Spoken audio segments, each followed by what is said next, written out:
Hello, everybody. Welcome back to this Tuesday. You heard me speak yesterday over the topic of Lillian's essay that she wrote, Carpenter versus Gardner Parenting and the Respective Effects. Today, we are going over the digital detox essay I wrote. And then after that, we're going to follow that up with the freedom of self-forgetfulness. We're going to start the overview today. And then next week on Monday from 4 to 5, we're going to actually start chapter 1. So, to quickly get into this, with the rise of mental health issues, it's beneficial to participate in a digital detox. In the author's book, The Anxious Generation, he says a free-range childhood is more likely to produce confident, competent young adults with lower levels of anxiety than a childhood ruled by safetyism, fear, and constant adult supervision. Based on the text, I can infer that a free range childhood encourages physical play in the book. Um, Physical play. In the book, the author frequently mentions that parents overprotect in real life and underprotect on social media. Indulging in more play and having a digital detox or screen free time can reduce the rising mental health issues we see in adolescents today. When implemented effectively, a digital detox will reduce the negative impact on the adolescent generation. According to the parents in the anxious generation, initiating a digital detox can cause hesitation because they believe their child has indulged too much social media to reverse the effects. However, with gradual changes and clear intentions, you can effectively reduce mental health issues and enhance resilience. An example of this could be cutting screen time in half and explaining the benefit of the change and expectations following that change. Offer non digital activities like a sport or board game, and have boundaries for when screen time is appropriate versus inappropriate. In conclusion, the overusage of social media has negatively affected adolescents' essential development skills. The constant use of social media has caused adolescents to lose focus during screen free times, causing a delay in learning and anxiousness. With this information, participating in a digital detox is vital for developing brains. By replacing screen time with play based activities, your child will replace insecurity and anxiety with confidence. Despite the hesitation, implementing this digital detox will reverse the negative effects caused by social media through proper initiation and positive intention of well being. You will result in an incredible resilience. A digital detox can reverse the negative outcomes of social media by implementing change effectively. Now, I want to go over how we can start that initiation of creating a screen free life or childhood, depends on the situation. This can be effective for families, personal use on your children, but my best advice was is to start gradually, is kind of what I mentioned in the essay.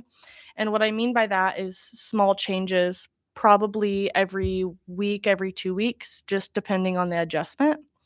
But something I would recommend is a screen time on devices, because the temptation of devices being there is really overpowering, especially for adolescents or young kids. So, adding a screen time where the phone is physically limited after a certain amount of time is really beneficial. And then also, along with that, adding a downtime. A downtime is specific times where your phone shuts off for bedtime, basically. So if you want downtime to be at 5 p.m. every day, then your phone will turn off at 5 p.m. every day. I think that's really helpful when we're trying to navigate personal boundaries with technology, because it's not something that we have been introduced to, or it's not something that's very common. We don't really see a lot of people adding boundaries on phone times or screen times or technology, because it's so culturally uprising. Um, Another thing I can say is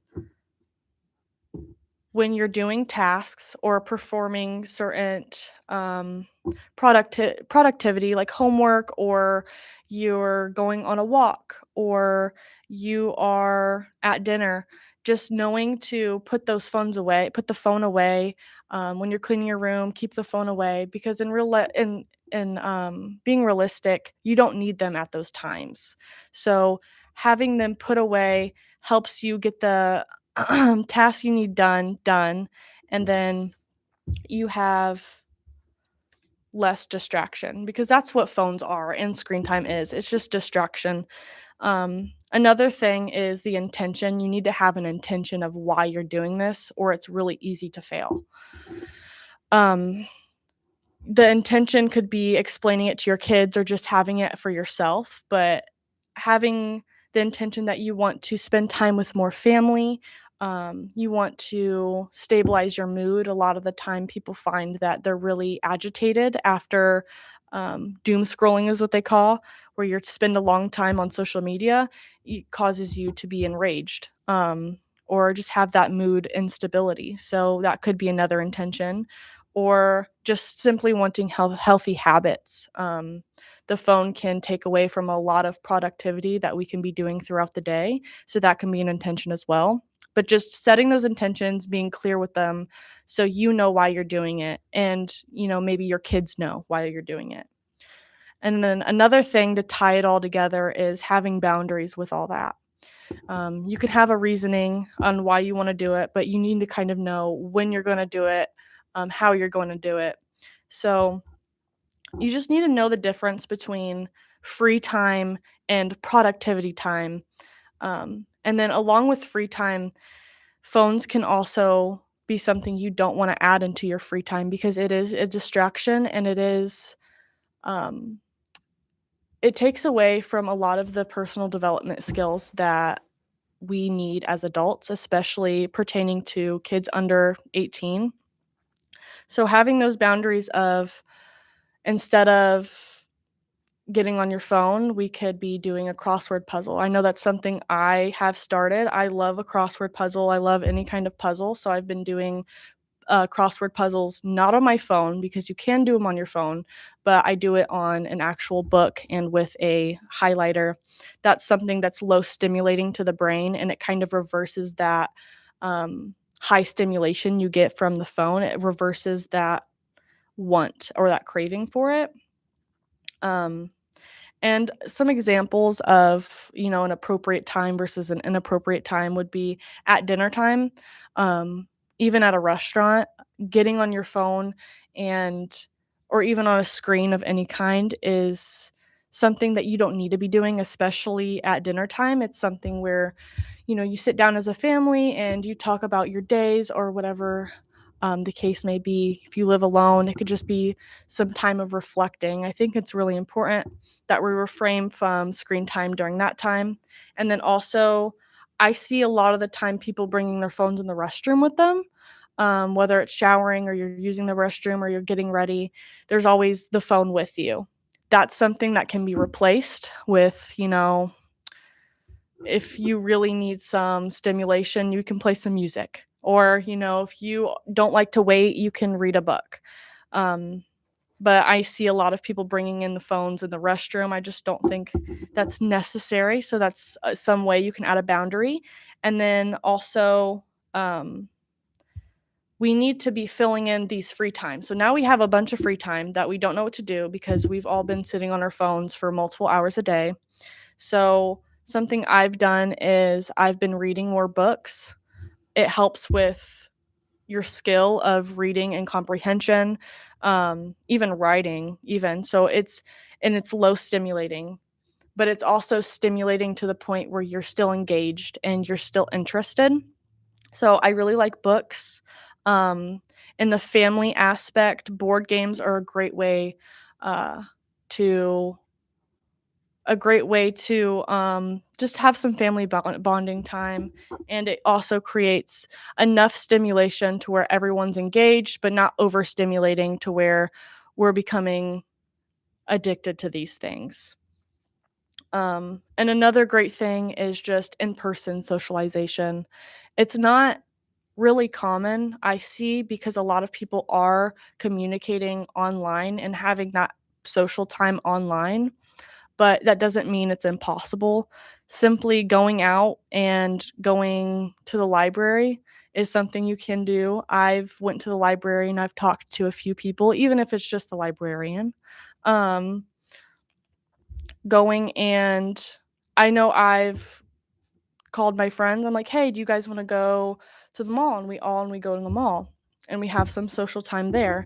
Just adding in some free time that's not screen time is really beneficial in those ways. So hopefully we can take something from what I've shared today, but we're going to get into the freedom of self-forgetfulness, and we're gonna go over the overview of that today, just so we're not giving so much information that we can't compute it. We're going to be going over the summary of chapter 1, and then we're also going to be going over the background of chapter 1, and then we are going to start chapter 1 of the we're going to actually start chapter 1 on Monday from 4 to 5. So don't worry about that right now. We're just going over the background and summary. But to get started, The Freedom of Self-Forgetfulness is a book by Timothy Keller. He's a Christian pastor and he's an author in the 21st century. And he's originally conceived as a sermon series. The Freedom of Self-Forgetfulness addresses the role of humility in the Christian life. It advocates for a biblical model of self-forgetfulness that stands against both traditional models of condemn oh my goodness. It also stands against both traditional models and modern models of self-esteem. The work explores the paradox of humility as freedom identity grounded in divine grace rather than achievement, the gospel's redefinition of success and approval, and offers a critique of self-esteem and self um, condemnation as ego-driven. Keller was known for both of his pastoral ministry at Redeemer Presbyterian Church in New York City for his cultural apologetics, as amplified in his 2008 bestseller, The Reason for God. The Freedom of Self-Forgetfulness won a Gold Award from the Christian Publishers Association and has sold over 500,000 copies. This study guides the use of original 2012 edition from the 10 Publishing. And to get started into the summary of the chapter 1, the freedom of self-forgetfulness is Keller's exploration of Christian identity as articulated through the Apostle Paul's first letter to the Corinthians. The book, which originated as a sermon series, addresses the question of self-worth and the mechanisms by which human beings establish their sense of identity in contemporary Western society. Keller proposes that the gospel provides a radical alternative to both traditional shame-based moralism and modern therapeutic approach to the self. The book's opening section establishes the cultural and theological framework for Keller's argument. He observes that traditional cultures diagnose pride, an excessive high view of oneself, as the root cause of human misbehavior, while modern Western culture has embraced the opposite conviction that low self-esteem drives destructive behavior. Keller contends that Paul's teaching in 1 Corinthians offers a third way that differs fundamentally from both approaches, rather than advocating either self-condemnation or self-esteem. The gospel calls for self-forgetfulness, a state in which the ego ceases to dominate the consciousness and one becomes free to engage with reality without constant self-reference. The first chapter diagnoses what Keller calls the natural condition of the human ego. Through careful exegesis, the Paul's terminology, Keller develops a metaphor of the ego as an organ distended with air, painful and ready to burst. He identifies 4 characteristics of the unredeemed ego. It is empty, painful, busy, and fragile. Drawing sources ranging from Lewis to Madonna, Keller argues that this diagnosis applies across cultural and Oh my goodness, it's the logical words. Okay. Revealing that he regards as a universal human condition that neither traditional moralism or modern self-esteem theory can adequately address. The second chapter presents Paul's transformation view of self as the gospel's answer to ego-driven existence. Keller's asserts that Paul receives freedom by refusing to seek his identity either from others' opinions or from his own self-evaluation. Instead, Paul grounds his identity in God's verdict alone. This produces what Keller calls the self-forgetfulness, not thinking more highly of oneself as in pride or less highly as oneself as in lowest self-esteem, but simply thinking of oneself less in general. Such a person can enjoy others' successes without comparison, receive criticism without devastation, and engage in activities for their own sake rather than for ego gratification. The third chapter explains how this transformation becomes possible. Keller articulates the doctrine of justification by faith, arguing that Reformed Christianity uniquely reverses the universal pattern in which performance leads to verdict. In this gospel, the verdict precedes and enables performance. God declares believers' righteousness on the basis of the Christ's perfection, imputed to them through faith. This happens because Christ himself went on trial in their place, accepting the condemnation they deserved. Having received the ultimate verdict, believers are liberated from the courtroom in perpetual self-justification. They can now act not to establish their worth, but in the security of worth already established. Keller concludes with pastoral realism, acknowledging that even believers find themselves repeatedly pulling back into the courtroom and must therefore relive the gospel continually, reminding them of themselves that the trial is over and the verdict is in. The book thus presents the gospel not merely as a ticket to heaven, but as the foundation for a transformed psychology, offering freedom from the exhausting cycle of self-promotion and self-condemnation that Keller believes characterizes life apart from grace. That was a mouthful. I apologize for the words I messed up. Okay, I'm going to continue towards the end of this summary. And Keller begins with a guiding question, and that is, what are the marks of a heart that has been radically changed by the grace of God? The answer is not quite as simple as most common responses might portray it. For example, while moral behavior and virtuous actions are expected from someone whose heart has been changed, those things do not constitute sufficient proof of that change. Keller argues this by using counter-example, pointing out that good behavior can also be seen in lives of many people who have not experienced deep spiritual transformation. In order to seek a biblical answer to the opening question, Keller introduces the main scriptural text of this book, which is 1 Corinthians 3:21 through chapter 4:7, which is quoted in its entirety, which we will go through on Monday. This passage, written from Apostle Paul to the early Christian community in the Greek city of Corinth, addresses a problem which had recently come up in the community.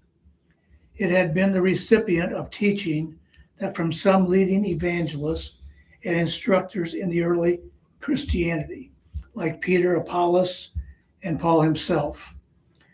After those teachers departed continual ministry elsewhere, the church in Corinth had split into factions, with some claiming association with Peter, others with Apollos, and others with Paul. By claiming these associations, they sought to add each teacher's aura of authority and stature to their own. Paul's words for this is boasting, which are really doing is merely which what they are really doing is merely indulging in the sin of pride over each other. If pride and boasting are, in Keller's words, the root cause of division, then the virtue Christians should be aiming at is humility.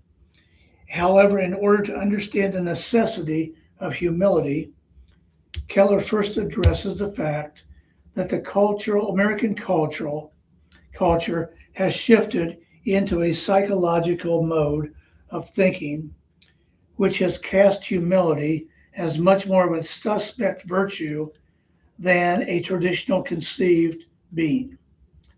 The self esteem movement in literature, teaching, and broader culture has flipped the traditional paradigm, which suggests that what really causes people's problems is that they have too low of a view of themselves rather too high of a view.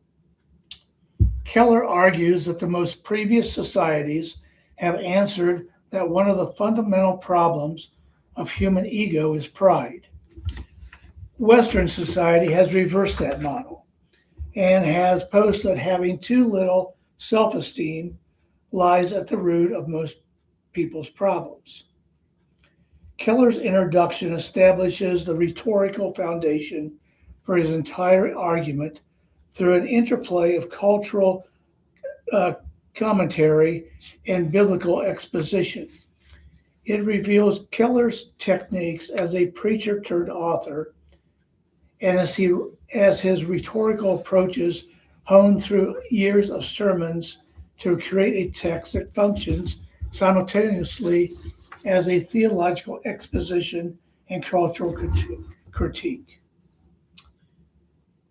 Keller's approach in the opening section reveals a writer conscious of his dual intended audience, those steeped in Christian tradition and those shaped by what he regards as contemporary secular assumptions about oneself, introducing his critique of self esteem and self condemnation as ego driven.